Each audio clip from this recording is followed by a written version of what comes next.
C'est le mineur qui a bâti son empire. Alors que la plupart des gens de son âge n'avaient même pas encore fini leurs études universitaires. Parker Schnabel a surmonté des effondrements de clins, des trahisons d'associés, des saisons entières à perte, et les hivers brutaux du Yukon où le mercure plonge à -40 °C et où chaque jour perdu peut coûter des centaines de milliers de dollars. Mais rien, absolument rien, ne l'avait préparé à ce qu'il vient de découvrir. Cette fois, ce n'est pas une simple veine isolée rapportant quelques onces. C'est une trouvaille massive, inattendue, d'une richesse exceptionnelle qui pourrait non seulement redéfinir toute sa carrière, mais aussi marquer un tournant dans l'histoire récente du Klondike. Ou, au contraire, devenir le pari qui l'aura fait tout perdre. Fan hardcore de Gold Rush *, attachez vos ceintures. Le dernier coup de poker de Parker * 15 millions de dollars cash * sur Dominion Creek est en train d'écrire l'une des pages les plus folles de la série. Ça pourrait entrer dans la légende, ou devenir sa plus grosse leçon de vie. Dans la saison 15, Parker Schnabel a franchi un cap que même les vétérans comme Tony Beats hésitaient à prendre. Il a acheté Dominion Creek pour * 15 millions de dollars *, l'un des plus gros deals jamais conclus dans le Klondike. Cette concession immense de plus de 7500 acres était présentée comme l'un des derniers grands terrains vierges du district, avec des estimations géologiques officielles allant jusqu'à * 80 00011 * potentiel d'or enfoui, plus de 160 millions de dollars au cours de l'époque, et bien plus aujourd'hui avec l'or qui frôle les records historiques. Pour un mineur de 31 ans qui a commencé à diriger sa propre opération à 16 ans sur la mine de son grand-père, c'était un engagement titanesque. Non seulement une saison entière, mais potentiellement les * 6 années * restantes de sa licence d'exploitation. Un faux pas, et c'était la faillite. Un succès, et il devenait l'un des plus gros opérateurs du Yukon. Mais Dominion Creek n'était pas un terrain cadeau. L'or n'était pas en surface comme sur ses anciens clins.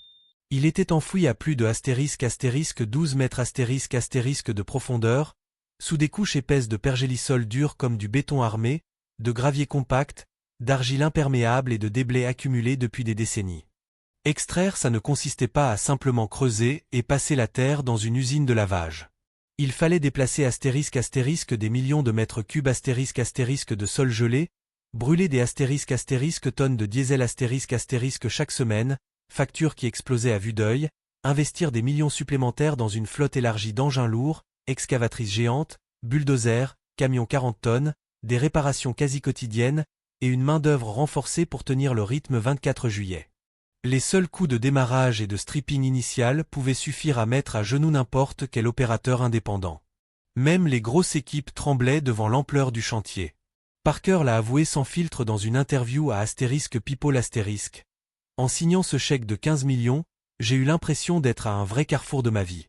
On avait le choix, prendre le risque maximal, dépenser une fortune sur ce nouveau terrain géant, ou jouer petit, réduire les voiles et protéger l'équipe. J'ai préféré risquer l'argent, beaucoup d'argent, plutôt que de licencier des gars qui m'ont suivi depuis des années, dans le froid, la boue et les galères. Ces hommes sont ma famille. Et au début, tout semblait confirmer les pires craintes. Les premières semaines ont été catastrophiques, seulement * 364 onces * récupérées, une poussière ridicule face à l'objectif ambitieux de * 10 000 onces * pour rentabiliser l'investissement. Les pannes s'enchaînaient comme une malédiction. Big Red, l'usine star qui avait fait ses preuves pendant des saisons, a subi une casse majeure sur le trommel, ressort pété, forçant un démontage complet et des jours d'arrêt total. Roxane, la nouvelle usine ultramoderne conçue pendant 2 ans pour révolutionner la productivité, capable théoriquement de traiter plus de matériel et de récupérer plus fin, a enchaîné les drames. Bourrage incessant des convoyeurs, conduite d'eau percée, courroies déchirées, pannes électriques. Chaque heure d'arrêt représentait des milliers de dollars perdus, et des onces qui restaient coincées dans le sol. Le terrain lui-même était un ennemi. Pergélisol si dur qu'il détruisait les lames et godets en quelques jours seulement, factures de carburant qui montaient en flèche, des dizaines de milliers par semaine, bulldozers et camions peinant à avancer dans la boue gelée. À un moment, un opérateur inexpérimenté a failli faire basculer une excavatrice de 50 tonnes dans une fosse profonde, un rappel brutal que Dominion n'était pas juste risqué financièrement, mais aussi mortellement dangereux. Mi-saison, en janvier, Parker se retrouvait face à une réalité glaçante. Dominion Creek risquait d'entrer dans l'histoire de Asterisk Gold Rush Asterisk non pas comme son plus grand triomphe, mais comme sa plus grosse erreur stratégique, capable de le ruiner et de briser son équipe. Pour inverser la tendance, il a tout misé sur Roxane et sur une idée audacieuse. Retourner aux zones mortes, les résidus et tailings abandonnés par les mineurs des années 80 et 90, que tout le monde considérait comme définitivement épuisés. Un pari dans le pari risqué, coûteux en temps et en stripping supplémentaire. Mais l'instinct de Parker, forgé par des années de terrain, a encore une fois frappé juste. Sous des couches de déblai gelé que personne n'avait osé retoucher, Roxane a révélé une astérisque vénorifère massive astérisque, plus riche et plus étendue que tout ce qu'il avait vu à Dominion jusqu'alors. En une seule récupération mémorable, ils ont sorti astérisque 3 cents once astérisque d'or brut, environ 800 000 $ à l'époque, avec une texture exceptionnelle. Poudre fine ultra pure mélangée à des pépites massives, signe clair de filons profonds encore intacts et potentiellement énormes. Cumulé avec Big Red et Bob, les autres usines, une semaine record a donné astérisque 449 onces astérisque, puis ils ont franchi la barre symbolique des astérisque 5000 onces astérisque pour la saison. À la fin de la saison 15, malgré tous les aléas, Parker a clôturé avec astérisque 6837 onces astérisque, un record personnel en valeur brute, plus de 18 millions de $, même s'il est resté court de son objectif de 10 000. Il a déclaré face caméra « Je déteste perdre. Ça n'arrivera plus jamais. La saison prochaine, on explose tout. » Et les saisons suivantes, notamment 16, ont confirmé la tendance. Dominion continue de payer gros, avec des semaines à 7 cents à un 0,00 plus once, des hauls hebdomadaires dépassant le million, et un objectif repoussé à 10 000 onces, pour vraiment rentabiliser les 15 millions de $. Mais Dominion n'est pas une concession comme les autres. Sa taille colossale et sa profondeur exigent des volumes monstres pour survivre. Salaire d'une équipe de 60 plus personnes, diesel par camion-citerne, maintenance non-stop, redevance foncière, tout se chiffre en astérisque millions par saison astérisque. Avec seulement 6 ans de licence effective, Parker doit viser en moyenne astérisque 10,000 onces par an astérisque minimum pour rentrer dans ses frais et dégager du profit. Tout retard météo, panne majeure ou chute du prix de l'or pourrait signifier des pertes colossales, et de l'or déjà payé, via l'achat du clin, laissé à jamais sous terre. C'est pourquoi chaque panne paraît catastrophique, chaque contretemps sape le moral, et chaque clean-up réussi redonne vie à l'espoir. Astérisque la mine perdue et le journal caché astérisque. L'une des intrigues les plus captivantes et mystérieuses de ces saisons s'est déroulée loin des machines hurlantes de Dominion, dans les allées poussiéreuses d'une petite boutique d'antiquités à Fairbanks, Alaska. Parker y tombe sur une carte minière manuscrite datée de la fin des années 1890, époque de la grande ruée vers l'or du Klondike. Effrangé, décoloré par le temps, mais annoté de marques précises. Un puits scellé à Porcupine Creek, une zone depuis longtemps déclarée, épuisée, et abandonnée par les prospecteurs modernes. Pour la plupart des gens, c'était une simple relique historique sans valeur. Pour Parker, avec son œil de mineur affûté, c'était une piste irrésistible. On n'a rien à perdre, a-t-il lancé à son équipe. Au pire, on perd une journée. Au mieux, qui sait ce que la Terre cache encore là-dessous. Guidés par les coordonnées approximatives de la carte, ils se sont frayés un chemin à travers une forêt dense et envahie, traînant du matériel sur un terrain accidenté et boueux. Sur place, les vestiges à peine visibles d'une entrée en bois effondrée sous des décennies de mousse, terre et neige accumulées.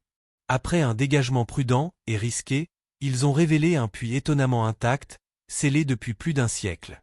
À l'intérieur, l'air était lourd, vicié, saturé d'odeurs de bois pourri et de terre ancienne. Au faisceau des lampes torchées, ils ont découvert des outils d'une autre époque. Pioches rouillées, lanternes noircies de suie, sacs de jute laissant encore échapper de petites quantités d'or brut non raffiné. Mais le vrai trésor n'était pas l'or visible. C'était un petit journal relié de cuir, usé mais préservé, caché dans une boîte métallique rongée par la rouille. Le journal appartenait à un mineur des origines de Porcupine Creek. Ses pages fragiles, encore lisibles, racontaient les épreuves quotidiennes. Hiver meurtrier qui tuait les hommes, maladies dévastatrices, pénurie de nourriture, solitude extrême. Puis le ton changeait radicalement, le mineur décrivait une « pierre étincelante », inhabituelle au fond du puits, différentes des veines de quartz classiques, comme fusionnées à un autre élément minéral, brillant d'une façon anormale. Ses compagnons tombaient malades les uns après les autres, les outils se brisaient sans raison, et ils devenaient convaincus que cette pierre était maudite. Dans les dernières entrées, frénétiques, ils confessaient avoir scellé une partie du puits et abandonné le site par peur d'un désastre plus grand. Parker, pragmatique et peu porté sur les superstitions, a prélevé des échantillons de la pierre et les a confiés à sa géologue Léa pour analyse. Les résultats ont stupéfié tout le monde. Un composite minéral rare associé à de l'or natif, avec des traces d'éléments indiquant des conditions géologiques inhabituelles, probablement une minéralisation hydrothermale profonde, non documentée dans cette partie du Klondike. Pour les experts, ce n'était pas juste un bel échantillon aurifère. C'était potentiellement une avancée scientifique majeure, capable de redessiner les cartes géologiques de la région, d'expliquer pourquoi certaines zones épuisées cachaient encore des poches riches, et de raviver l'intérêt commercial et académique pour des terrains jugés morts depuis longtemps. Là où d'autres auraient balayé la carte comme une curiosité, Parker y a vu une opportunité unique. On ne sait jamais d'où viendra le prochain gros coup de chance, a-t-il confié face aux caméras. Parfois, ce n'est pas une question de forage ou de stripping. C'est juste écouter les histoires que la Terre essaie encore de nous raconter, même après 100 ans. Cette découverte a transcendé l'or pur, elle a rallumé une flamme dans l'équipe épuisée par les pannes et les longues heures. Après des mois de galère à Dominion, l'idée de redécouvrir et de réécrire un chapitre oublié de l'histoire du Yukon leur a redonné un but plus grand. Ce n'était plus seulement une question d'argent ou de survie, c'était une question d'héritage, de legs, de connexion avec les pionniers qui les avaient précédés. Pour comprendre pourquoi Parker continue de prendre des risques aussi démesurés, il faut remonter à ses racines. Né en 1994 à N, Alaska, Parker a grandi avec la mine dans le sang. Son grand-père John Schnabel, une véritable légende locale, possédait la Big Nugget Mine et lui a transmis non seulement le métier, mais une philosophie implacable. La persévérance paie toujours, même quand tout semble perdu. À un âge où les gamins jouaient aux jeux vidéo, Parker grimpait déjà sur des engins lourds, les pieds à peine sur les pédales. À 16 ans, il dirigeait la Big Nugget. À 18 ans, il partait au Klondike louer du terrain auprès de Tony Beats lui-même. Personne ne donnait cher de sa peau face aux vétérans. Pourtant, les téléspectateurs l'ont vu surpasser les anciens. Record de production, leadership incontesté, et des saisons à plusieurs milliers d'onces. Aujourd'hui, malgré des dizaines de millions extraits, plus de 63 000 onces en carrière cumulée, Parker vit toujours sobrement. Pas de Lamborghini, pas de villa Tapax en Graveleuil. Il réinvestit tout dans l'opération usine high-tech comme Roxane, flotte de machines, et surtout dans son équipe, sortie de cohésion, week-end de chasse ou pêche offert, addition discrète au bar après une rude semaine. C'est sa stratégie, bâtir la loyauté dans un milieu volatile où les mineurs changent souvent pour un meilleur salaire. Chez Parker, on reste parce qu'on est traité comme une famille, pas juste comme des employés. Et toi, maintenant que tu connais toute l'histoire? Dominion Creek deviendra-t-il le * plus grand triomphe * de Parker Schnabel, le move qui l'a propulsé au rang des légendes du Klondike? Ou a-t-il poussé sa chance trop loin, au risque de tout perdre sur un pari colossal? Laisse ton avis en commentaire ci-dessous, je lis tout. Si tu kiffes Gold Rush *, ces sagas dingues du Yukon et les récits de mineurs qui défient l'impossible, like cette vidéo, partage-la avec ta team de fans, et abonne-toi pour ne rien rater des prochaines saisons.